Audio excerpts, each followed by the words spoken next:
ಮಾರ್ಕಂಡೇಯ ಋಷಿ ಕೇಳಿದ್ರ? ಮಾರ್ಕಂಡೇಯ ಋಷಿ, ಆ ಮಾರ್ಕಂಡೇಯ ಋಷಿಯವರು ಈ ಪರಿಕ್ರಮಣ ಮಾಡಿದ್ದು. ಮತ್ತೆ ಶಂಕರಾಚಾರ್ಯರು ಭಾರತಾದ್ಯಂತ ಸಂಚಾರ ಮಾಡಿದ್ರಲ್ವಾ, ಅವರು ಸಹ ಇದೊಂದು ಪಾದಯಾತ್ರೆಯನ್ನು ಮಾಡಿರುವಂಥದ್ದು. ಯಾವ್ಯಾವ ರೀತಿ ಸಾಧುಗಳನ್ನ ನೋಡಿದ್ರಿ, ಯಾರನ್ನ ಮೀಟ್ ಆದ್ರಿ?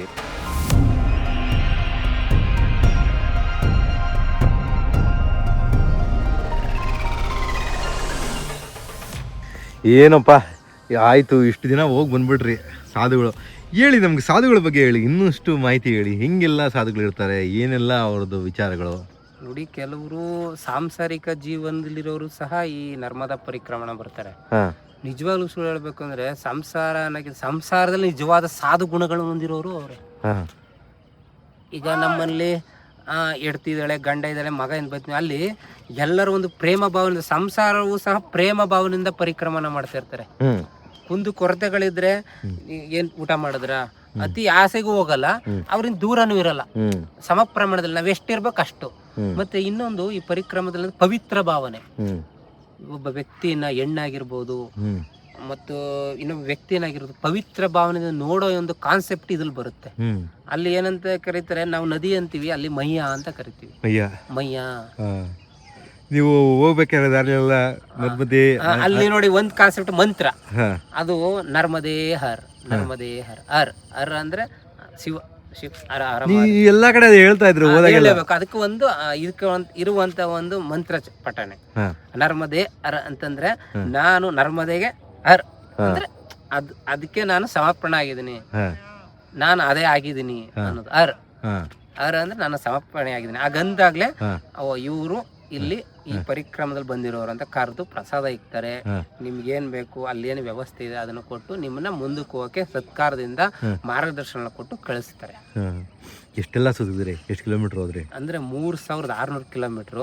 ಅಲ್ಲಿ ಬಂದು ಮಧ್ಯಪ್ರದೇಶದಲ್ಲಿ ಪ್ರಾರಂಭವಾಗೋದು, ಓಂಕಾರೇಶ್ವರದಲ್ಲಿ. ಅಲ್ಲಿ ಅನೇಕ ಘಾಟ್ಗಳು ಬರ್ತವೆ. ನೀವು ಎಲ್ಲಿ ಪ್ರಾರಂಭ ಮಾಡ್ತೀರಿ ಅಲ್ಲಿ ಬಂದು ಅದನ್ನ ಅಂತಿಮ ಮಾಡಬೇಕು. ಫಸ್ಟ್ ಮಾಡುವಾಗ ಅಲ್ಲಿ ಪೂಜಾರಿಗಳಿರ್ತಾರೆ, ಪುರೋಹಿತಗಳಿರ್ತಾರೆ. ಅಲ್ಲಿ ಸಂಕಲ್ಪನ ಮಾಡಿ, ನಾನು ಈ ರೀತಿ, ನಾನು ಎಲ್ಲ ಇದೆ ಆದ್ರೆ ಎಲ್ಲವನ್ನೂ ಬಿಟ್ಟಿಲ್ಲ, ನಾನು ಈ ಕ್ಷಣದಲ್ಲಿ ನಿನ್ಗೆ ಅರ್ಪಣೆಯಾಗಿ ಬಂದಿದ್ದೀನಿ, ನಿನ್ನ ಜೊತೆ ನನ್ನನ್ನು ಸಮರ್ಪಿಸ್ಕೊಳಕ್ ಬಂದಿದ್ದೀನಿ, ನಿನ್ನ ಜ್ಞಾನವನ್ನು ನಂಗೆ ತಿಳಿಸುವಂತ ಒಂದು ಸಂಕಲ್ಪನ ಮಾಡಿಕೊಂಡು, ನಾನು ಯಾವುದೇ ನಿನ್ನ ಕ್ರಮಗಳನ್ನ ಅನುಸರಣೆ ಮಾಡಿಕೊಂಡು ನಿನ್ನ ಜೊತೆ ಇದ್ದೀನಿ, ನಿನ್ನ ಸತ್ಯವನ್ನ, ನಿನ್ನ ನಿಜವಾದ ಸ್ವರೂಪವನ್ನು ನಂಗೆ ತೋರಿಸು, ದರ್ಶನ ಮಾಡುವಂಬ ಒಂದು ಅಭಿಲಾಷೆಯಿಂದ ಏನ್ ಮಾಡ್ತಾರೆ, ಈ ಒಂದು ಪರಿಕ್ರಮಣ ಮಾಡ್ತಾರೆ. ಅದ್ರಲ್ಲಿ ಏನು ಉದ್ದೇಶ ಅಂದ್ರೆ, ನೋಡಿದಿರಲ್ಲ, ಈ ಕರ್ಮಗಳನ್ನ ಕಳ್ಕೊಳ್ಳೋದು ಅಂದ್ರೆ ಪಂಚಭೂತಗಳಿಂದಾನೆ. ನಮ್ಗೆ ಕರ್ಮ ಸೃಷ್ಟಿಯಾಗೋದು ಯಾವ್ದ್ರಿಂದ? ಪಂಚಭೂತಗಳನ್ನೇ. ಆದ್ರೆ ಆ ಪಂಚಭೂತಗಳನ್ನ ನಮ್ಮ ದೇಹದಲ್ಲಿ ವ್ಯವಸ್ಥಿತವಾಗಿ ಬಳಸ್ಕೊಂಡ್ರೆ ಅದು ಧರ್ಮ. ಅದನ್ನ ವ್ಯವಸ್ಥಿತ ಬಳಸ್ಕೊಳ್ಳಿಲ್ಲ ಅಂದ್ರೆ ಅದು ಕರ್ಮ ಅಲ್ವಾ? ಈ ರೀತಿ ಈ ಕರ್ಮಗಳನ್ನ ಇಂದಿನ ಈ ಕಲಿಯುಗದಲ್ಲಿ, ಅಂದ್ರೆ ಇದು ಸುಮಾರು ಋಷಿಗಳ ಕಾಲದಲ್ಲಿ ಇತ್ತು. ಮಾರ್ಕಂಡೇಯ ಋಷಿ ಕೇಳಿದ್ರ? ಮಾರ್ಕಂಡೇಯ ಋಷಿ, ಆ ಮಾರ್ಕಂಡೇಯ ಋಷಿಯವರು ಈ ಪರಿಕ್ರಮಣ ಮಾಡಿದ್ದು. ಮತ್ತೆ ಶಂಕರಾಚಾರ್ಯರು ಭಾರತಾದ್ಯಂತ ಸಂಚಾರ ಮಾಡಿದ್ರಲ್ವಾ, ಅವರು ಸಹ ಇದೊಂದು ಪಾದಯಾತ್ರೆಯನ್ನ ಮಾಡಿರುವಂತದ್ದು. ಅದೇ ರೀತಿಯ ಪಾದಯಾತ್ರೆ ನೀವು ಮುಗಿಸ್ತೀರಿ ಹೇಗೆ? ಹೌದು. ಎಲ್ಲ ಸಾಧು ಸಂತರು ಏನಿದ್ರು ಇವರೆಲ್ಲ ಮಹಾನ್ ಋಷಿಗಳು, ಮಹರ್ಷಿಗಳಂತಾರೆ. ಅಲ್ಲಿ ಮಹರ್ಷಿ ಋಷಿಗಳು, ಕಣ್ವ ಮಹರ್ಷಿ, ಅನೇಕ ಋಷಿ ಮುನಿಗಳು ಅಲ್ಲಿ ಆ ಜಾಗದಲ್ಲಿ ನದಿ ತಪ್ಪಲ್ಲಿ ತಪಸ್ ಮಾಡಿ ಮಾಡಿ ಮಾಡಿ ಐಕ್ಯ ಆಗಿರೋ ಗದ್ಗೆಗಳಿವೆ. ಅನೇಕ ಲಿಂಗಗಳು ಪ್ರತಿಷ್ಠಾಪನೆಯಾಗಿದೆ. ಮತ್ತೆ ಅನೇಕ ಜನರು ಅಲ್ಲಿ ಸಾಧನೆಗೈದು ಅದೇ ಸೇವೆಯನ್ನ ತಾವು ವಂಶ ಪಾರಂಪರೆಗೆ ಮಾಡ್ಕೊ ಬರ್ತಿದ್ದಾರೆ. ಅದಕ್ಕಾಗಿ ಸನ್ಯಾಸತ್ವ ಆಶ್ರಮದಲ್ಲಿ ಗುರುಗಳಾಗಿ ಈ ಪರಿಕ್ರಮಗಳಿಗೆ ಸೇವೆಯನ್ನ ಮಾಡ್ತಾ ಇದ್ದಾರೆ. ಅಂದ್ರೆ ಇದೊಂದು ನೋಡಿ, ಇದು 3 ತಿಂಗಳು 15 ದಿನ ಬರುತ್ತೆ. 3 ಮಹಿನಾ ದೇಡೆ ದಿನ ಅಂತ ಹೇಳ್ತಾರೆ, 15 ದಿನ. 3 ಮಹಿನಾ ಅಂದ್ರೆ ತಿಂಗಳು 15 ದಿನ, 15 ದಿನ. ಇದನ್ನ ಏನ್ ಅರ್ಥ ಬರುತ್ತೆ ಅಂತಂದ್ರೆ, 84 ಲಕ್ಷ ಜೀವರಾಶಿ ಏನಿದೆಯೋ ಅಷ್ಟು ನಾನು ನರ್ಮದೇ ಅರ್ ಅಂದು ನನ್ನೆಲ್ಲ ನರನಾಡಿಗಳಿರೋ ಕರ್ಮಗಳನ್ನ ಕಳ್ಕೊಳ್ಳೋದು. ಅರ್ಥ ಆಯ್ತು ನಿಮ್ಗೆ? 3.5 ತಿಂಗಳಿಗೂ ನಾನು 25 ಹೆಜ್ಜೆ ಇಡ್ತೀನಲ್ಲ, ಅಲ್ಲಿ ಎಷ್ಟು ದಿನ ಇಷ್ಟು ದಿನ, ಒಂದ್ ದಿನಕ್ಕೆ ಇಷ್ಟು ಹೆಜ್ಜೆ ಇಡ್ತೀನಿ. ಆ ಎಷ್ಟು ಹೆಜ್ಜೆ ಇಟ್ಟಿರ್ತೀನಿ ಅಂದ್ರೆ 84 ಲಕ್ಷ ಹೆಜ್ಜೆನೇ ಇಟ್ಟಿರ್ತೀನಿ ನಾನು. 84 ಲಕ್ಷ ಸ್ಮರಣೆಯನ್ನ ಮಾಡಿರ್ತೀನಿ ಅಂತ ಹೇಳ್ತಾ ಇರ್ಬೇಕು. ನಡೀತಾ ನೀವು ಹೇಳೋದು ಅಂದ್ರೆ ಬಾಯಿಲಿ ಹೇಳೋದೇ ಅಲ್ಲ, ಬೇರೆಯವ್ರು ಮಾತಾಡಿಸ್ತಿಲ್ಲ, ನಿನ್ನೊಳಗಡೆ ಇರ್ಬೇಕು ಅದು. ಹೌದು, ನೀವು ಎಷ್ಟೋ ಸಲ ಯಾರನ್ನ ಮಾತಾಡ್ಸ್ಬೇಕಾದ್ರೆ ನರ್ಮದೇ ಹರ್ ಅಂತೀರಾ, ನರ್ಮದೆ ಅಂತ ಅವರು ಅಂತಾರೆ. ಅವರು ಅಂತಾರೆ. ಹಾ, ಆದ್ರೆ ಒಳಗಡೆ ಅದು ನಡೀತಾನೆ ಇರ್ಬೇಕು. ಒಂದ್ ನಡೀತಾನೆ. ಹೆಜ್ಜೆ ಹಿಂಗೆ ನೋಡಿ ಹಿಂಗೆ ಇಟ್ಟರೆ ನರ್ಮದೆ ಹರ್, ಹ್ಮ್, ನರ್ಮದೆ ಹರ್, ಹ್ಮ್, ಆತರ ಹ್ಮ್, ಎರಡು ಒಂದ್ ಹಿಂಗ್ ಇಟ್ಟೆ ಅಂದ್ರೆ ಒಂದಾಯ್ತು, ನರ್ಮದೆ ಹರ್, ನರ್ಮದೆ ಹರ್. ಹ್ಮ್, ಅಷ್ಟು 84 ಲಕ್ಷ ಬಾರಿ ಹ್ಮ್. 3.5 ತಿಂಗಳಿಗೆ ಹ್ಮ್. ಅದು ಪೂರ್ಣ ಸಮಾಪ್ತಿ ಆದಾಗ ಮಾತ್ರ ನಿನ್ನ ಕರ್ಮ ಕಳೆದು ನಿನ್ನ ಧರ್ಮದ ಸಾಕ್ಷಾತ್ಕಾರದ ಕಡೆ ಮನಸ್ಸು ಹ್ಮ್. ಏರಕ್ ಶುರುವಾಗುತ್ತೆ. ಹಾ, ಈ ಅನುಭವ ಆಯ್ತು. ಹಾ, ಹೌದಾ? ಹೆಂಗ್ ಅನುಭವ ಆಯ್ತು ಅಂದ್ರೆ ನೋಡಿ, ಇವತ್ತು ಖುಷಿ ಆಗಿದೆ. ಏನು ಅನ್ಸಲ್ಲ. ಹಾ. ನಿಮ್ ಜೊತೆ ಹಿಂದೆ ವಿಡಿಯೋ ಮಾಡ್ತಿದ್ದು ಹಾ, ಹೌದೇ, ಬಹಳ ಚೇಂಜಸ್ ಕಾಣಿಸ್ತಾ ಇದೆ. ಅಲ್ವಾ? ಹಾ, 3600 ಕಿಲೋಮೀಟ್ರು ನರ್ಮದೇ ಪರಿಕ್ರಮಣವನ್ನು ಮಾಡಿ ಈಗ ನಟೇಶ್ ಅವ್ರು ನಮ್ಮ ಜೊತೆ ಇದ್ದಾರೆ. ಸೊ ಪ್ರತಿ ಮಾತಿನಲ್ಲೂ ಅಂದರೆ 3600 ಸಲ ಒಂದು ಧ್ಯಾನ ಮಾಡ್ತಾರೆ, ನರ್ಮದೇ ಯಾರು ನರ್ಮದೇ ಯಾರು ಅಂತ ಆ ಥರ ಹೇಳ್ಕೊಂಡು. 3600 ಕಿಲೋಮೀಟರ್ ಅಂದ್ರೆ ಒಂದು ದಿನಕ್ಕೆ ಇಷ್ಟು ಹೆಜ್ಜೆ ಅಂತ ಬಂದ್ರೆ 84 ಲಕ್ಷ ಏನಿದೆ ಜನಿಸಿದೋ ಅಷ್ಟು ಬಾರಿ ಸ್ಮರಣೆ ಆಗುತ್ತೆ. ಹೌದಾ? ಅದು ಟೋಟಲ್ ಮಾಡಿದಾಗ. ಹಾಂ ಹಾಂ ಹಾಂ, ಅದು ಗ್ರಾಫಿಕ್ಸ್ ಇದೆ ಒಂದು, ಹಾಂ, ಅದು ಕರೆಕ್ಟ್ ಫುಲ್ ಫಾರ್ಮ್ ಇದೆ. 80 ಲಕ್ಷ ಏನ್ ಹುಟ್ಟಿ ನೀನು ಇಲ್ಲಿಗೆ ಜನ್ಮ ಆಗಿದೆ ಮನುಷ್ಯ, ಅಷ್ಟು ಬಾರಿ ಆ ಸ್ಮರಣೆ ಮಾಡಿದಾಗ್ಲೇನೆ ನಿನ್ನ ಮನುಷ್ಯತ್ವದ ನಿಜವಾದ ಅಂತಿಮ ಘಟ್ಟ ನಿನ್ನ ಕಡೆ ಬರೋದು. ನೋಡಿ ಇಷ್ಟು ಅಂದರೆ ನಾವು ಕೆಲಸಗಳು ಅಂತಿರ್ತೀವಿ, ದುಡಿಮೆ ಇನ್ನೊಂದು ಮತ್ತೊಂದು ಅಂತ. ಇವರು ಆ ಧ್ಯಾನ, ಆ ತಪಸ್ಸು, ಆ ಇದಕ್ಕೆ ಇವರು ಹೊರಟ್ಬಿಟ್ರು. ನನ್ನೂ ಕರೆದ್ರು, ನಾವು ಅಷ್ಟು ದಿನ ಹೋಗ್ಲಿಕ್ಕಾಗಲ್ಲ. ಸೊ ಅವರು ಮುಗಿಸ್ಕೊಂಡು ಬಂದರು, ಯಶಸ್ವಿಯಾಗಿ ಮುಗಿಸ್ಕೊಂಡ್ಬಂದರು. ಅಷ್ಟು ನಡೆಯೋದಂದರೆ ತಮಾಷೆ ಅಲ್ಲ. ನೀವು ದಿನ ನಡೀಬೇಕು, ದಿನ ಧ್ಯಾನ ಮಾಡಬೇಕು. ನೀವು ಬೇರೆ ಎಲ್ಲವನ್ನ ಬಿಟ್ಟು ಬೇರೆ ಏನೋ ಆ ದೇವರ ಧ್ಯಾನದಲ್ಲೇ ನಿಮ್ಮನ್ನು ಮುಣಿಸ್ಕೊಬೇಕು ಅಂದರೆ ಈಗ ಕಷ್ಟ. ಅನೇಕ ಮಾರ್ಕಂಡೇಯ ಮಹರ್ಷಿಗಳು ಮತ್ತು ಶಂಕರಾಚಾರ್ಯರು, ಹೀಗೆ ಹಲವು ಮಹರ್ಷಿಗಳು ಮಾಡಿದಂತಹ ಒಂದು ಪರಿಕ್ರಮಣವನ್ನು ಇವರು ಮುಗಿಸ್ಕೊಂಡು ಬಂದಿದ್ದಾರೆ ಇವತ್ತು. ಆಮೇಲೆ ರಾಮ ಲಕ್ಷ್ಮಣರು ಸಹ ವನವಾಸ ಹೋದಾಗ ಈ ಪರಿಕ್ರಮಣದಲ್ಲಿ ಹೋಗಿದ್ದಾರೆ. ಸ್ಥಳಗಳಲ್ಲಿ ಆ ಸ್ಥಳಗಳ ಅವ್ರು ವಾಸವಾಗಿರೋ ಗುರುತುಗಳಿವೆ ಅಲ್ಲಿ. ಅವರು ಅಲ್ಲೆಲ್ಲ ಹೋಗಿದ್ರು, ನೀವು ಭೇಟಿ ಕೊಟ್ಟಿದ್ರ? ಅಲ್ಲೆಲ್ಲ ಅವ್ರವ್ರ ಗುರುತುಗಳಿವೆ ಅಲ್ಲಿ. ಅವರು ಮಲಗಿರುವಂತದ್ದು, ಅವ್ರು ಕುಂತಿರುವಂತದ್ದು ಜಾಗದಲ್ಲಿ ಈಗಲೂ ಅಲ್ಲಿ ಒಂದು ಗೋಪುರ ಗುಡಿಗಳನ್ನ ಇಟ್ಕೊಂಡು ಪೂಜೆನ ಮಾಡ್ತಾರೆ. ಅಲ್ಲಿ ಆ ಭಾಗದಲ್ಲಿ ರಾಮ ರಾಮ ಹರೇ ರಾಮ ಹರೇ ರಾಮ ಹರೇ ರಾಮ ಸೀತೆ ಸೀತೆ ಇದನ್ನ ಪೂಜೆ ಮಾಡೋದು. ಯಾವ್ದು ಇದು ಜಾಗ? ಇದು ನೀವು ಪರಿಕ್ರಮಣ ಮಾಡಿದ್ದು ನರ್ಮದೇ ಯಾರದ್ದು ಯಾವ ಜಾಗ? ಎಲ್ಲಿ? ಅದು ಮಧ್ಯಪ್ರದೇಶ 60% ಬರುತ್ತೆ. ಮಧ್ಯಪ್ರದೇಶ 60% ಬರುತ್ತೆ. ಮಹಾರಾಷ್ಟ್ರ ಬಂದು ಒಂದು 15% ಬರುತ್ತೆ. ಇನ್ನುಳಿದ 25 ಇನ್ನು 100 ಅಲ್ಲಿ ಇನ್ನುಳಿದ ಭಾಗ 75 ಆದ್ರೆ ಇನ್ನು 25% ಗುಜರಾತ್ ಬರುತ್ತೆ. ಗುಜರಾತ್. ನಾವು ಅದನ್ನ ದಕ್ಷಿಣ ತಟ ಉತ್ತರ ತಟ ಅಂತ ಮಾಡ್ಕೊತೀವಿ. ಹೆಂಗಿತ್ತು ಅಲ್ಲಿ ನಿಮ್ದು ಪರಿಕ್ರಮಣ ದಿನ ನಡಿಬೇಕಾದ್ರೆ? ಹೆಂಗಿತ್ತು ದಿನಚರಿ? ಹೆಂಗಿತ್ತು ಸ್ನಾನ ಇನ್ನೊಂದು ಮತ್ತೊಂದು? ಅಂದ್ರೆ ಅಲ್ಲಿ ಸ್ನಾನ ಅಂತಂದ್ರೆ ನಾವು ಇಲ್ಲಿ ಅಯ್ಯೋ ನದಿ ಹೋಗಿ ಸ್ನಾನ ಮಾಡಿದ್ರೆ ನಾವು ಪಾಪ ಕಳ್ಕೊತೀವಿ ಅಂತಂತೀವಲ್ವಾ, ಅಲ್ಲಿ ಬೆಳಿಗ್ಗೆ ದಿನಚರಿ ಏನಂದ್ರೆ ತಣ್ಣೀರ್ ಸ್ನಾನ.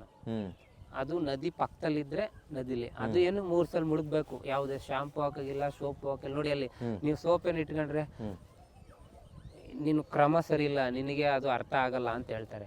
ನೀ ಹೇಳೋದಲ್ಲ, ಬೇರೆಯವರೇ ಅಬ್ಸರ್ವ್ ಮಾಡ್ತಾ ಇರ್ತಾರೆ. ಅಂದ್ರೆ ಮನಸ್ಸು ಹೆಂಗಿರುತ್ತೆ ನೋಡಿ ಹೇಳ್ತಾರೆ. ಸ್ವಚ್ಛ ಆಗ್ಬೇಕು ಅಂತ ನಾವು ಶಾಂಪು ಸೋಪು ಹಾಕೊಂತೀವಿ, ಅದು ಇಲ್ಲ ಅಲ್ಲಿ. ಇಲ್ಲ, ಪ್ರತಿದಿನ ಏಕಾಗ್ರತೆ ಯಾವಾಗ ಬರ್ಬೇಕು ಗೊತ್ತಾ? ನಿನ್ನಲ್ಲಿ ನಿನ್ಗ ಅಶುದ್ಧ ಇದ್ರೂ ನಿನ್ನ ಮನಸ್ಸು ಏಕಾಗ್ರತೆ ಕಡೆ ಹೋಗ್ಬೇಕು. ಆಗ ನಿನಗೆ ಏಕಾಗ್ರತೆ ಬಲ ಗೊತ್ತಾಗದು. ಅರ್ಥ ಆಯ್ತು ನಿಮ್ಗೆ? ನಿನ್ನ ಮನಸ್ಸು ಅಷ್ಟು ತಲೀನಾದಾಗ ನನಗೆ ನೋವಾಗಿದೆ, ನಂಗೆ ಕೊಳೆ ಆಗಿದೆ ಅನ್ನೋ ಭಾವನೆ ಬಂದು ಏಕಾಗ್ರತೆ ಹೋಗಲ್ಲ. ಇದು ಏನಿರಬಾರ್ದು. ಅರ್ಥ ಆಯ್ತು ನಿಮ್ಗೆ? ಈ ಅವಧೂತರು ಅನ್ನೋದಕ್ಕೆ ಕೇಳಿರ್ತೀರ ಮೋಸ್ಟ್ಲಿ. ಸುಮಾರು ಜನ ಅವಧೂತರುಗಳು ಅವರು ದೇಹದ ಮೇಲೆ ಪರಿಜ್ಞಾನ ಇರೋದಿಲ್ಲ ಅಂತ ಹೇಳ್ಬಿಟ್ಟು ಕೇಳ್ತೀವಿ, ನಾವು ನೋಡಿರ್ತೀವಿ. ನೋಡಲಿಕ್ಕೆ ಅವರು ಅಂದರೆ ಅವ್ರ ದೇಹನ ಅವ್ರು ಕ್ಲೀನ್ ಮಾಡ್ಕೊಳಲ್ಲ. ದೇಹಕ್ಕೆ ಅವು ಒಂದು ಹುಳ ಕಚ್ಚಿದ್ರು, ಒಂದು ಇದು ಕಚ್ಚಿದ್ರು ಅದನ್ನು ಹಿಂಗೆ ಹೊಡೆಯೋದು ಇಲ್ಲ, ಏನಿಲ್ಲ, ಬಿಟ್ಬಿಡ್ತಾರೆ. ಅದೇ ರೀತಿ ಇವಾಗ ಒಂದು ಸ್ನಾನ ಮಾಡಬೇಕು, ಒಂದು ಸ್ನಾನ ಆಗುತ್ತೆ ಅಷ್ಟೇ. ಅದನ್ನು ನೀವು ಸೋಪ್ ಹಾಕೊಂಡು ಉಜ್ಕೊಳೋದು ಇದೆಲ್ಲ ಇಲ್ಲ ಅಂತ ಹೇಳ್ಬಿಟ್ಟು ಹೇಳ್ತಾ ಇದ್ದಾರೆ. ಮತ್ತೆ ಅಲ್ಲಿ ಏನಾಗುತ್ತೆ ಅಂದರೆ ನೀವು ಹೇಳಿದಾಗೆ 3 ಜೊತೆ 6 ಜೊತೆ 2 ಜೊತೆ ಕೊಳೆ ಆಯ್ತಾ, 4 ದಿನ ಆಯ್ತಾ, ಕೊಳೆ ಆಯ್ತಾ, ಒಗದಾಕೋ ಅಷ್ಟೇ. 2 ಜೊತೆ. ಯಾರು 2 ಜೊತೆ ಇಲ್ಲ ಎಕ್ಸ್ಟ್ರಾ 2 ಜೊತೆ 3 ಜೊತೆ ಅಷ್ಟೇ ಬಟ್ಟೆ. ಕೆಲವ್ರು ಹಾಕತ್ತಾರೆ ಪರಿಕ್ರಮ ಬಂದ್ರು ಲೌಕಿಕತೆ ಇರ್ಬೇಕು ಅನ್ನೋ ಬಯಸೋರು ವ್ಯಾನ್ಲಿ ಬ್ಯಾಗ್ಲಿ ಪುಟ್ಟಲ್ಲಿ ತುಂಬಿಸ್ಕೊ ಬಂದಿರ್ತಾರೆ. ಬೈಕ್ಲಿ ಬಟ್ಟೆ ಲಗೇಜ್ ಓಡಿಸಕ್ಕೆ ಒಂದು ಬೈಕ್ ತಂದಿರ್ತಾರೆ. ಒಂದ್ ಸೈಕಲ್ ಎಲ್ಲ ಇಕ್ಕೊಂಡ್ಬಿಟ್ಟು ತೊಳ್ಕೊಂಡು ಓದಾಡ್ತಾರೆ. ಇವ್ರು ತೊಳ್ಕೊಳ್ಳೋಲ್ಲ, ಬೇರೆ ಡ್ರೈವರ್ ಕಳಿಸ್ಕೊಂಡಿರ್ತಾರೆ. ಅದು ಏನು ನೈಜತೆ ತೋರಲ್ಲ. ಹ್ಮ್. ನೀವು ಹತ್ರ ಅಗಸ್ಕೊಳಕ್ಕೆ ಸಂಬಂಧಗಳು ಬಂದು ಹ್ಮ್. ಇನ್ನೂ ನೀನ್ ಇಲ್ಲಿ ಬಂದು ಅದನ್ನ ಕೇಳದ್ಮೇಲೆ ನೀನ್ ದೇವ್ರ ಹತ್ರ ಹೋಗಿ ಇನ್ನೆಂಗಿರ್ತೀಯ? ಅರ್ಥ ಆಯ್ತಾ? ನಿನ್ಗೆ ಎಲ್ಲಾ ಕೊಟ್ಟಿರತ್ತವನು ಇನ್ನೂ ಬಳಸ್ಕೊಂಡು ಇನ್ನೂ ಬೇಕು ಅಂದ್ಮೇಲೆ ಭಗವಂತನ ಹತ್ರ ಎಲ್ಲಾನು ಕೊಟ್ಟಾಗ ನಿನ್ಗೆ ಬಳಸ್ಕೊಳ್ಳೋ ಗುಣಗಳ ಅರ್ಥ ಎಲ್ಲಿ ಗೊತ್ತಾಗುತ್ತೆ? ಏನಾಗುತ್ತೆ, ಎರಡೇ ಜೊತೆ ಬಟ್ಟೆ ಫುಲ್ ಕೊಳೆ ಆಗಿರುತ್ತೆ. ನಾವ್ ಈ ಕಡೆ ಕೊಳೆ ಆದ್ರೆ ಹೆಂಗಂತೀವಿ, ಅಲ್ಲೇನು ನೋಡಲ್ಲ. ಆಮೇಲೆ ಕಾಲ್ ತೊಗೊಂಡು ನಿಮ್ಗೆ ಗೊತ್ತಲ್ಲ, ಅಲ್ಲೆಲ್ಲ ಒಳಗಡೆ ಗರ್ಭಗುಡಿ ದೇವಸ್ಥಾನ ಗರ್ಭಗುಡಿ ಹಂಗೆ ಹೋಗ್ತಾರೆ. ನಾವು ಮುಟ್ಬೋದು, ಎಲ್ಲರೂ ನೀರಾಕ. ನಮ್ ಕಡೆ ಹೊರಗಡೆ ಕಳಿಸ್ತಾರ, ಅಲ್ಲಿ ಸಂಸ್ಕಾರ ಆಗಲ್ಲ ಅಂತಾರೆ. ಅಲ್ಲಿ ಒಳಗಡೆ ಯಾರು ಬೇಕಾದ್ರು ಹೋಗ್ಬೋದು, ಲಿಂಗನ ಮುಟ್ಬೋದು, ಪೂಜೆ ಮಾಡಿ ಬರ್ಬೋದು, ಪೂಜೆನ ಮಾಡಿ ಬರ್ಬೋದು. ನೀವೇನು ಇದು ಮಾಡಲ್ಲ. ನೀವು ಪ್ರತಿ ಸಲ ಹೋದಾಗ ಪೂಜೆ ಮಾಡ್ತಿದ್ರ? ನಾವು ಹೋದಾಗ ಅಲ್ಲಿ ಲಿಂಗಗಳ ಬೆಳಗ್ಗೆ ನಮ್ದು ಒಂದು ಹೂವ ತಗೊಂಡ್ ಹೋಗ್ತಾ ನಾವು ಸಂಕಲ್ಪ ಮಾಡುವಾಗ ನಮ್ಗೆ ಒಂದು ಮೈಯ ಅಂದ್ಬಿಟ್ಟು ಒಂದು ಸಂಕಲ್ಪ ಮಾಡುವಾಗ ಅದು ತುಂಬಿಸಿ ಒಂದ್ ದಂಡ ಅಂತ ಕೊಟ್ಟಿರ್ತಾರೆ, ಒಂದ್ ಕಮಂಡಲ ಅಂತ ಕೊಟ್ಟಿರ್ತಾರೆ. ಒಂದ್ ದಂಡ, ಒಂದ್ ಕಮಂಡಲ ಏನಂದ್ರೆ ಯಾವಾಗ್ಲೂ ನಮ್ಮ ಹತ್ರ ಪಾನಿ ಆ ದೇವ್ರಿಗೆ ಹಾಕ್ಬೇಕು, ನಮ್ ಕುಡಿಯಕ್ಕೆ. ನೋಡಿ, ಇದು ವೈಜ್ಞಾನಿಕತೆ ಆಗಿರುತ್ತೆ. ನೀರು ಅದನ್ನ ನಾವು ಸ್ವೀಕರಿಸ್ತಿರ್ಬೇಕು ಪಾಸಿಟಿವ್ಲಿ. ನನ್ ಜೊತೆ ಮೈ ಇದಾರೆ, ನನ್ ಜೊತೆ ನೀನಿದೆ ಅಂತ ಬಾಯಿಸ್ಕೊಂಡು ಇನ್ನೊಂದು ಒಂದ್ ಚಿಕ್ಕ ಡಬ್ಬಿಲಿ ಅದನ್ನ ಮೈಯ ಅಂತ ನೋಡಿ, ನದಿ ಜೊತೆ ಹೋಗದರು ನೀವು ಮಲಗಿದ್ರು ನನ್ ಜೊತೆ ಆ ತಾಯಿ ಇದ್ದಾಳೆ, ನನ್ ಜೊತೆ ಇದ್ದಾಳೆ.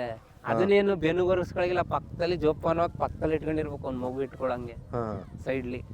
ನಾವು ಬೆನ್ನು ತಲೆ ಹಾಕೊಳ್ಳೋದಿಲ್ಲ, ಹಾಕೊಳ್ಳೋದು ಹಂಗೇನಿರಲ್ಲ. ಅದೊಂದು ಶ್ರದ್ಧಾ ಭಾವನೆ ಇದ್ರೆ ನನ್ ಜೊತೆ ಆ ತಾಯಿ ಇದ್ದಾಳೆ ಭಾವನೆ ಏನಾಗುತ್ತೆ, ನಿಮ್ಗೆ ಕಾನ್ಫಿಡೆನ್ಸ್ ತರಿಸುತ್ತೆ. ಆಮೇಲೆ ಊಟ ಸಿಕ್ತಲ್ವಾ, ಮಯ್ಯ ಇದ್ದಾರೆ. ಅಲ್ಲಿ ಹೋಗಿ ಸಾಧುಗಳು ಕೇಳಿ, ನಮ್ಗೆಲ್ಲ ಊಟ ಇಕ್ತೀರಿ ಎಲ್ಲಿ ಅಂದ್ರೆ, ಯಾರು ಹೆಂಗಾಗತ್ತೆ? ಆಗುತ್ತೆ ನಂಬಿಕೆ.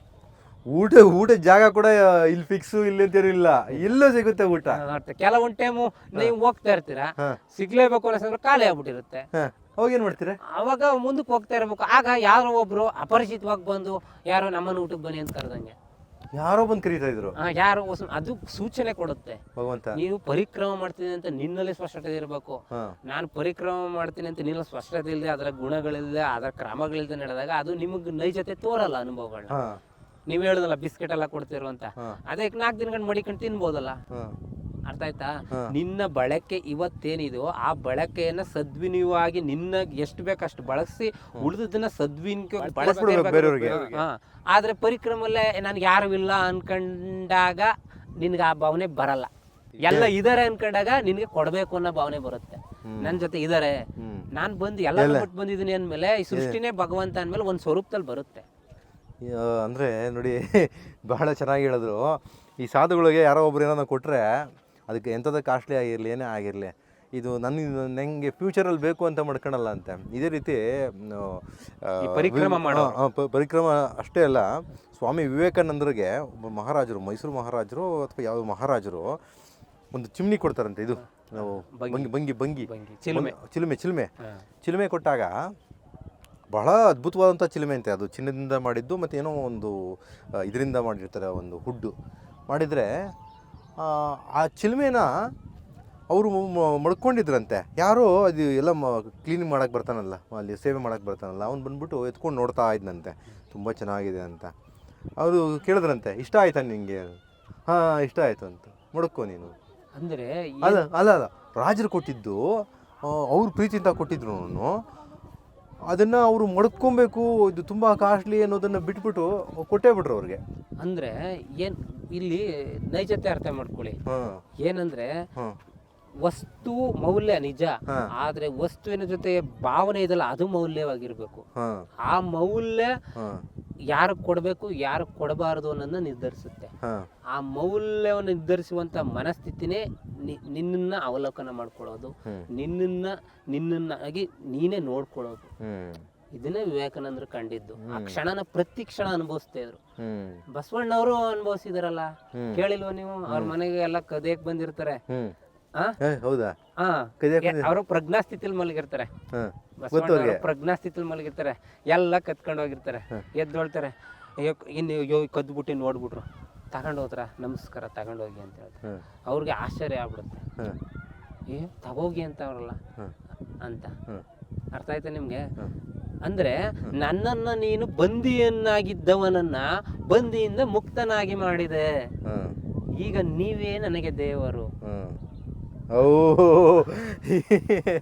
ಇವೆಲ್ಲ ಬಂದಿನ ಇದ್ರ ಮೇಲೆ ಆಸೆ ಇಟ್ಕೊಂಡಿದ್ದೆ, ಎಲ್ಲ ಎತ್ಕೊಂಡು ಹೋಗ್ತಾ ಇದ್ದೀರಾ ನೀವು, ಎತ್ಕೊಂಡು ಹೋಗಿ. ಅಂದ್ರೆ ನನ್ನನ್ನ ಬಂದಿ ಮಾಡಕ್ಕೇನೋ ಬಂದಿದ್ದು ಅಂತ ಅನ್ಸುತ್ತೆ, ನೀವು ಬಂದು ಅದನ್ನ ದೂರ ಮಾಡ್ಕೊಳಕ್ ತಗೋಯ್ತಾ ಇದೀರಾ. ಹೌದು, ಆದ್ರೆ ನೋಡೋರ್ ಕಣ್ಣಿಗೆ ಲೋಪ, ನೀವು ಸಮಾಜ ಕಣ್ಣಿಗೆ ಕಳ್ರು. ಆದ್ರೆ ಆದ್ರ ನಡೆಯುವಂತ ಈ ಪಾತ್ರ, ಆ ಸನ್ನಿವೇಶ, ಆ ಭಗವಂತನ ಸಂಪರ್ಕ, ಭಗವಂತನ ಒಂದು ಕೃಪೆ ಆಗಿರುತ್ತೆ. ಇದು ತಿಳ್ಕೋಬೇಕು. ಸುಮ್ನೆ ಸಮಾಜ ಸರಿಯಿಲ್ಲ, ಕಳ್ರು, ಏನಿದೆ ಮಾತಾಡಕ್ಕೆ ಎಷ್ಟು ಬೇಕಾದ್ರೂ ಮಾತಾಡ್ಬೋದು, ಬೋಧನೆ ಎಷ್ಟು ಬೇಕಾದ್ರೂ ಕೊಡ್ಬೋದು ಅಲ್ವಾ. ಅದನ್ನ ಸಮಯೋಚಿತವಾಗಿ ಸಮಯೋಚಿತವಾಗಿ ನಡ್ಕೊಂಡಾಗ್ಲೇ ನಮಗೆ ಅದರ ಬೆನಿಫಿಟ್, ಪ್ರಾಮುಖ್ಯತೆ ಏನು ಅಂತ ಅರ್ಥ ಆಗುತ್ತೆ. ಭಾಳ ವಿಚಾರ ಇದೆ. ಐ ಥಿಂಕ್ ನಾವು ಮಾತಾಡೋಕೆ ಕೂತ್ಕೊಂಡ್ರೆ ಇನ್ನೂ ಗಂಟೆಗಟ್ಟಲೆ ಮಾತಾಡ್ತೀವಿ. ಇಲ್ಲಿಗೆ ನನಗೂ ಮನಸ್ಸಿಲ್ಲ, ಸ್ಟಾಪ್ ಮಾಡೋಕ್ಕಂತೂ ಮನಸ್ಸಿಲ್ಲ, ಇನ್ನೂ ಬಹಳ ವಿಚಾರ ಇದೆ ತಿಳಿಸ್ಕೊಳೋದು. ಅಂದ್ರೆ ಈ ಪರಿಕ್ರಮಣದ್ದು ಹೇಳ್ತಿದ್ರೆ ಮುಗಿಯೋದೇ ಇಲ್ಲ. ಇದನ್ನ ಸ್ವಲ್ಪ ಆಯಾ ವಿಚಾರಗಳು ಅಂದ್ರೆ ಬರೋದು ಇಲ್ಲ ಒಂದೇ ಸಲ ಬರೋದು ಇಲ್ಲ. ಫ್ರೀ ಆಗ್ಬೇಕು. ಹೌದೌದು, ಫ್ರೀ ಆಗ್ಬೇಕು. ನಮ್ಮನ್ನ ನಾವು ಫ್ರೀ ಮಾಡ್ಕೊಂಡಷ್ಟು ವಿಚಾರ ಬರೋದು ಎಲ್ಲ ಇರುತ್ತೆ. ನಾವು ಆನಂದ ಸ್ಥಿತಿ ನಾವು ಬಂದಾಗ್ಲೇನೆ ಎಲ್ಲ ಬರೋದು. ನಾನ್ ಹೇಳ್ತಿದ್ದೀನಿ ಅನ್ಕೊಂಡ್ರೆ ಬರಲ್ಲ. ನಾನ್ ಎಲ್ಲ ಜೊತೆ ಇದೀನಿ ಅಂದ್ರೆ ಬರೋದು. ನಾನು ಹೇಳ್ಬೇಕು ಅನ್ನೋ ಜ್ಞಾಪಿಸ್ಕೊಂಡ್ರೆ ಯಾವ್ದು ಬರಲ್ಲ. ನನ್ ಜೊತೆ ಎಲ್ಲ ಇದೆ ಅಂತ ಅನ್ಕೋಬೇಕು ಅಲ್ವಾ. ಹೌದು ನೋಡಿ, ಎಲ್ಲ ವಿಚಾರಗಳು ಎಂಥ ವಿಚಾರ ಅಂದರೆ, ನಾವು ಇವಾಗ ಹೇಳ್ತಿರೋ ಜಾಗನೂ ಅಷ್ಟೇ, ಜಾಗದ ಬಗ್ಗೆ ಒಂಚೂರು ಅವರು ವಿವರಣೆ ಕೊಟ್ಬಿಡ್ತಾರೆ. ಈಗ ನೋಡಿ, ನಾವು ಕಾವೇರಿ ದಂಡೆಯಲ್ಲಿದ್ದೀವಿ. ಇಲ್ಲಿ ನೋಡ್ತಾ ಇರ್ಬೋದು ಶಿವನ ಒಂದು ಜಟೆಯಿಂದ ಉದ್ಭವಿಸಿದಂಥ ಅಂತರ್ಗಂಗೆ ಗಿಡ ಇದೆ. ಸಾಕ್ಷಾತ್ ಶಿವನ ಜಟೆ ಥರ ಅದು ಎತ್ಕೊಂಡ್ರೆ ಅದನ್ನು. ಸೊ ನದಿ ಹರಿತಾ ಇದೆ, ಕಾವೇರಿ ದಡ. ಈ ದಡದಲ್ಲಿದ್ದೀವಿ. ಸೊ ಸೂರ್ಯಾಸ್ತದ ಸಮಯ ಈ ಸಂದರ್ಭದಲ್ಲಿ ಈ ವಿಚಾರನ, ತಾಯಿಯ ಒಂದು ದರ್ಶನ. ನಮ್ಮ ಮುಡುಕ್ತಾರೆ ದೇವಿ ಅಲ್ಲಿ ನೋಡಿ, ಪಾರ್ವತವ್ವ. ಸೊ ಅಲ್ಲಿ ದೂರದಲ್ಲಿ ಕಾಣಿಸ್ತಾ ಇದ್ದಾರೆ ಪಾರ್ವತವ್ವ, ಹಚ್ಚ ಹಸಿರು. ಈ ಒಂದು ಜಾಗದಲ್ಲಿ ಈ ಒಂದು ವಿಚಾರನ, ಒಂದು ದೈವದ ವಿಚಾರ, ಇವರೇನು ಪರಿಕ್ರಮಣ ಮಾಡಿದ್ರು ಆ ಒಂದು ವಿಚಾರನ ತಿಳಿಸೋವಂಥ ಒಂದು ಸಮಯ ಒದಗಿ ಬಂತು. ಇದ್ರ ಬಗ್ಗೆನೂ ಹಂಗೆ ಹೇಳ್ಬಿಡಿ, ಇದೇನಿದು ನಾವು ಕಟ್ಟೆ, ಇದ್ರ ಬಗ್ಗೆ ಸ್ವಲ್ಪ ಜನಕ್ಕೆ ಮಾಹಿತಿ ಹೋಗ್ಬಿಡ್ಲಿ. ಹಾಗೆ ಇದು ಅಂದ್ರೆ ಮೈಸೂರು ರಾಜರು ಕಟ್ಟದಂತ, ಮೈಸೂರು ರಾಜರ ಸಮಯದಲ್ಲಿ ಇದೇನೋ ಇಲ್ಲ ಹೆಸರು ಹಾಕಿದ್ದಾರೆ. ಇದಕ್ಕೆ ಒಂದು ಹೆಸರಿಟ್ಟಿದ್ದಾರೆ, ಮಾಧವನಾಲೆ ಅಂತ. ಆಗ ಇದ್ದಂತ ರಾಜರ ಕಾಲದಲ್ಲಿದ್ದಂತ ಮಾಧವ ಮಂತ್ರಿ ನಾಲೆ ಅಂತ ಕರೀತಾರೆ. ಇದು ಸುಮಾರು ಅವ್ರ ಕಾಲದಲ್ಲಿ ಒಂದು 200-500 ಸುಮಾರು ವರ್ಷ ಆಗಿರ್ಬೋದು, ನನಗೂ ಅದು ಅಂದಾಜಿಲ್ಲ. ನಾವ್ ಇಲ್ಲೆಲ್ಲ ಚಿಕ್ಕ ಮಕ್ಕಳಾಗಿದ್ದಾಗ ಇಲ್ಲೆಲ್ಲ ಇಳಿದು ಇಲ್ಲಿ ಬಂದು ಅದ್ರ ಮೇಲಿಂದ ಈಜು ಹೊಡಿತಾ ಇದ್ದು. ನಂತರ ಇದು ಒಡೆದೋಗಿದೆ. ಇದು ಏನಾಯ್ತು, ಆ ಮುಂದೆ ಜಾಸ್ತಿ ನೀರು ಬಂದಾಗ, ಪ್ರವಾಹ ಬಂದಾಗ ಅದು ಏನಾಯ್ತು, ಓಪನ್ ಆಗೋಯ್ತು. ಬಂಡೆ ಏನೋ ಇದಾದಾಗ ಏನಾಯ್ತು, ನೀರೆಲ್ಲ ಹೊರಗೆ ಹೋಗಕ್ಕೆ ಶುರುವಾಯ್ತು. ಅವಾಗ ಏನು ಮಾಡಿದ್ರು, ಅದನ್ನ ಕೃತಕವಾಗಿ ತಯಾರು ಮಾಡ್ಬೇಕು ಅಂತ ಬಂಡೆಗಳು ಕಲ್ಲೆಲ್ಲ ತಂದಿಟ್ರು, ನೀರೆಲ್ಲ ಹೊರಗೆ ಹೋಗಕ್ಕೆ ಶುರುವಾಯ್ತು. ಆಗ ಈ ಕಡೆ ನೀರಿಗೆ, ಈ ಕಡೆ ಗೇಟ್ಗೆ, ಕೃಷಿಗೆ ನೀರು ಹೋಗಕ್ಕೆ ಆಗ್ಲಿಲ್ಲ. ಅಂತ ಸಂದರ್ಭದಲ್ಲಿ ಏನು ಮಾಡಿದ್ರು, ಕೃತಕವಾಗಿ ಮತ್ತೊಂದು ಅಣೆಕಟ್ಟನ್ನ ಕಟ್ಟಿದ್ದಾರೆ. ಸಿಮೆಂಟು, ಜಲ್ಲಿ, ಕಬ್ಬಿಣದಿಂದ ಕಟ್ಟಿರೋದು. ಅದು ಅಲ್ಲಿ ಒಂದು ಕಟ್ಟಿದಾರಲ್ಲ, ಅದು ಅದೇ ಹೊಡೆದೋಗಿದ್ದ. ಯಾವ್ದಿದ? ಇದು ಒಡೆದೋಗಿರೋದು. ಕಟ್ಟಿದ್ರು ಅದು ನಿಲ್ತಾ ಇರಲಿಲ್ವಲ್ಲ, ನೀರು ಎಲ್ಲ ವಾಪಸ್ ಬಂದ್ಬಿಡ್ತಾ ಇತ್ತು. ಅದು ನೋಡಿ ಅಲ್ಲಿವರೆಗಿದೆ ಎಂಟಿ. ಆ ಕಡೆ ಹೋಗಿ ಹಂಗೆ ಆ ಗೋಡೆಗೆ ಅಲ್ಲಿ ಕಾಣ್ತಾ ಇದಲ್ಲ, ಆ ಒತ್ತು ಕನೆಕ್ಟ್ ಆಗಿದೆ. ನಾವ್ ಇದ್ರ ಮೇಲೆ ನಡ್ಕೊಂಡು ಅಲ್ಲಿ ನಡ್ಕೊಂಡು ಹೋಗ್ತಾ ಇದ್ರೆ. ಸೊ ನಾವೀಗ ಮುಡುಕ್ತರೆಯಲ್ಲಿದ್ದೀವಿ. ಸೊ ಒಂದು ಪುಣ್ಯಕ್ಷೇತ್ರ ಮುಡುಕ್ತಾರೆ. ಸೊ ಭಾಳ ವಿಚಾರ ಇದೆ ಮುಡುಕ್ತಿರೋದು. ಯಾವಾಗ ನಾವು ಸಾಧ್ಯ ಆದರೆ ಹೇಳ್ಬೇಕು ನಾವು. ಇಲ್ಲೆಲ್ಲೋ ಇನ್ನೊಂದು ಡಾಕ್ಟರ್ ರಾಜ್ಕುಮಾರ್ ಅವರು ಇದರಲ್ಲಿ ಬಬ್ರವಾಹನ ಸಿನಿಮಾದಲ್ಲಿ ಬಂದು ಮುಡ್ತಾರೆ, ಅಲ್ಲಿ ಕಾಣ್ತಾ ನೋಡಿ, ಇಲ್ಲಿ ಅಲ್ಲಿ ವೈಟ್ ಮುಡ್ತಾರೆ ಫ್ರಂಟ್. ಅದೇನೆ ಅಲ್ಲಿ ಮರ ಇದೆ. ಅದನ್ನ ಇವಾಗೆಲ್ಲ ರೋಡ್ ಮಾಡಿದ್ ಮಾಡ್ಬಿಟ್ರು. ಅದೇ ಅವಳು ಗುಲೂಚಿ ಶಾಪ ಕೊಡ್ತಾಳಲ್ಲಪ್ಪ ಬಬ್ರುವಾನಿಗೆ, ಒಂದು ಈಟಿಗೆ ಯುದ್ಧ ಮಾಡಿದಾಗ ಇಲ್ಲಿ ಶಾಪ ಕೊಟ್ಟು ಅವಳು ಅಲ್ಲಿಂದ ಇದಾಗಿ ಶಾಪ ಆಗಿ ಅಲ್ಲಿಂದ ಬಂದು ಅವಳು ಬಿಲ್ಲು ಆಗಿ ಇವನ ಇದ್ರಲ್ಲಿ ಅವ್ನು ಇಟ್ಕೋತಾನಲ್ಲ ಬಾಣಗಳು, ಅಲ್ಲಿ ಬಂದಿರ್ತಾಳಲ್ವಾ, ಇಲ್ಲೇ ಅದು ಶಾಪ ಕೊಡೋದು. ಗುಲುಚಿ ಅವಳು ನೋಡ್ಕೊತಾ ಇರ್ತಾಳಲ್ಲ, ಆವಾಗ ನೀನು ಈ ಬಾಯಿಂದ ಇದಾಗಿ ನೀನಿಂದ ನೀನೇ ಕೊಲ್ಲೋ ಆಗ್ತಾಳೆ ಅಂತ ಹೇಳ್ಬಿಟ್ಟು ಅದು ಅಲ್ಲಿ ಮಾಯ ಆಗ್ತಾಳೆ. ಅದು ಅಲ್ಲೇ ನಡೆದಿರೋದು, ಅಲ್ಲಿ ಕಾಣ್ತಿರೋದು. ಆಮೇಲೆ ಈ ನೀರೊಳಗಡೆ ಹೋಗಿ ಏನೋ ನಾಗಕನ್ಯರ ಜೊತೆ ಸೇರ್ಕಂತಾರಲ್ಲ, ಆ ಸೀನ್ ಕೂಡ ಶೂಟಿಂಗ್ ಆಗಿದೆ ಅಂತೆ. ಅದೇ ನಾಗದೇವತೆ, ಪಾತಾಳದ ಪಾತಾಳದ ನಾಗದೇವನನ್ನ ಇದನ್ನು ಅವನ್ನ ಮತ್ ಬರ್ಸಿ ಕರ್ಕೊಂಡು ಹೋಗಿರ್ತಾರೆ ಮದುವೆ ಮಾಡ್ಕೊಳಕ್ಕೆ ಅವ್ರಿಗೆ ಸ್ತ್ರೀ ಪಾತಾಳ ಲೋಕದಲ್ಲಿ ಮದುವೆ ಆಗಿ ಕರ್ಕೊಂಡು ಹೋಗಿರೋದು ಗೊತ್ತಿರಲ್ಲ ಅವ್ರಿಗೆ. ಅಲ್ಲೂ ಮದುವೆ ಆಗಿ ಪುನಃ ಬರ್ತಾರೆ. ಆ ದ್ವಾರಕೇಶ್ ಹೋಗಿರ್ತಾರೆ ಪಕ್ಕ. ಅದೆಲ್ಲ ನೋಡಿ ಆ ಥರ ಸೀನ್ಗಳೆಲ್ಲ ಇಲ್ಲೇ ಶೂಟಿಂಗ್ ಆಗಿದೆ. ಸೊ ಇದು ಒಂದು ಸಣ್ಣ ಇದು ಅಷ್ಟೇ, ನಿಮಗೆ ಡೀಟೇಲ್ಸ್ ಅಷ್ಟೇ.